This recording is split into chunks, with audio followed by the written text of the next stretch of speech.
Hi everyone, I'm Julia, VP of Growth at Reenbit, and today I have with me Valeria, our lead UI UX designer, and probably a person who's seen more broken interfaces than she'd like to admit. Yeah, probably you are right, because there is always something to improve there. So hi Julia, hi everyone.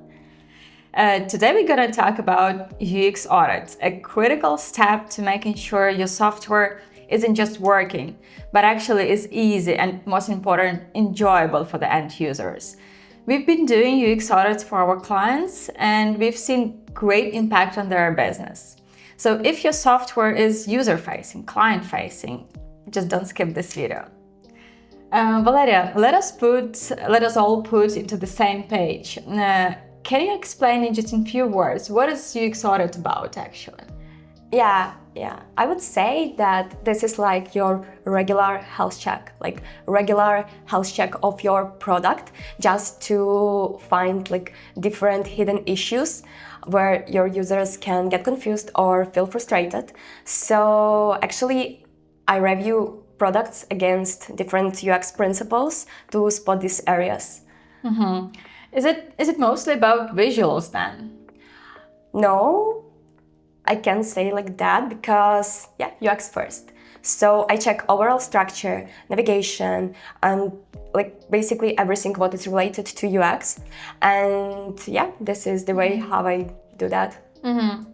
I actually remember now that one of our clients, when he was signing up for a UX audit, he mentioned that the main goal for having UX audit for his product was to actually understand how to make his product faster, nicer, and more intuitive for the end users. Yeah, and I would say like basically this is the goal of UX audit, like to make products simpler and more intuitive. Great to know. You know, when founders reach out to me about UX audits, they usually have this gut feeling that something's not quite right with their user interface, but usually they can't name what is it, right? And can you tell me, is there any common few challenges that user interface usually has that these founders face? Yeah. Okay, actually, I cannot say that it's always about the same things, but there are definitely a few common patterns related to that. And just first one which crossed my mind is when client feel that something is wrong with his flow. It could be a core flow, and just imagine that user starts his flow and stuck somewhere in the middle and just leave the product. So this is the flag that you should check your user experience. The second one, probably like inconsistent or cluttered interface. So because it makes hard to focus on key actions then. And the third one is really a big pain for me. So I mean, mobile experience. I even know cases when users have like different time on task from different devices. So I actually remember now one of our clients not so long time ago. Maybe you should tell that story. Yeah, I understand what you mean. So this client didn't have like a mobile experience at all, but we found out that most of his users are on mobile. Ouch. Good that we discovered that.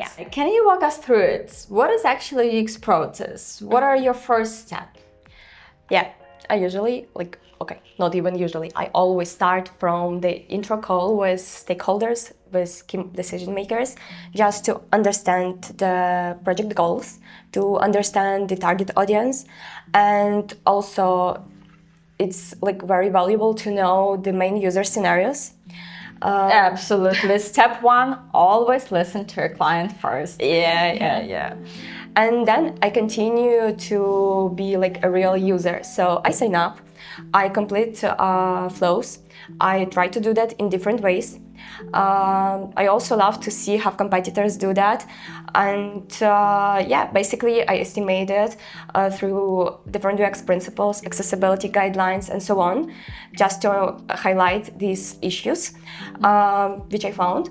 And maybe it was also to note that it's never just about my taste, So everything is based on UX rules, UX principles, and yeah, such things.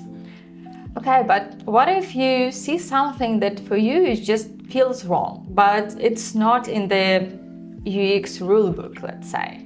Yeah, okay. I just think that it can happen in my experience, because my idea here is otherwise I'm very subjective to that, so it's not valuable.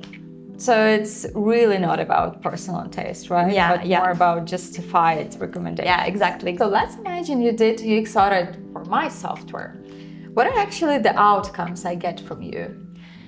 Yeah, actually, this is a structured document, like prioritized document with description, with suggestions how to fix issues and like visuals. And there you will also find the connection between UX issues and business outcomes. Yeah, just to understand where to invest like your team's time and budget instead of just relying on guesswork. And also Valeria is providing great presentation actually of this document. I remember our clients were highly impressed by that. So let's imagine you've done UX audit, you're presenting the results, and I'm curious to ask, what is the moment during this presentation that founders or product teams goes like, wow, how did we not see that before in our user interface? Okay, I would say that it happens when someone come to a product and review it with fresh eyes, yeah? So things they looked at for years just stand out. So it could be like redundant step, overcomplicated flow, or even like unclear label. And maybe the second big wow is when I show them how competitors do the same things they have, but in simpler way. And they always react like that. Like, why didn't we use the same pattern for other product? Or they can even have different ideas how to simplify competitors' flow. Yeah. Yes, fresh eyes are gold, definitely. But while we were talking, I just remembered the Icelandic case. Do you remember? We were not clicking that button for weeks because we just didn't know what it meant, and we figured out that the translation was wrong. Yeah. It was a game changer. We just changed the label name, and wow, users started to click on it. Yeah. Valeria, from your experience, what are real business results UX audit deliver? Yeah, actually, I know companies that cut their request tickets, support tickets for 20-30%. Others just simplified their onboarding, boosting retention and activation. Because, you know, good UX isn't just nice to have, it's like the thing that directly saves money and drives growth. Yeah, I also think that clear UX just means fewer questions and more happy users. Yeah, exactly. And you know, I even remember one case, maybe you also remember that. Our one B2B SaaS client requested an audit for his onboarding process. And when I started to analyze it, I realized that it actually took me like around 15 minutes to complete this flow, and that's crazy, yeah? So we shortened this flow to 4 or 5 minutes, and just in 1 month, his activation of his product grows to like 25%. Oh wow, I think that's really those improvements founders feel immediately, and basically numbers speaks for themselves, right? Yeah. I hope there's a great audience watching this video out there, but can you tell me who would actually benefit from this UX audit? Actually, I would say that it can be valuable for anyone who has digital products, yeah? So it can be e-commerce, it could be like SaaS, overall, any web app, any mobile app, any website, yeah? And I even think that it can be valuable for those who are like on this stage before development, just to reduce usability issues for the future. Right. I also think that UX audit as a service is a great when teams are preparing for some new releases or some new fundraising rounds. So basically those moments when you really want your product to shine. Yeah, I agree. All right, I think we covered a lot today, and if anything we've said made you think, yep, this is us, maybe it's a good time to take a look at your product. Yeah, just remember that UX audit isn't about pointing your fingers. It's about finding those issues which make a big difference.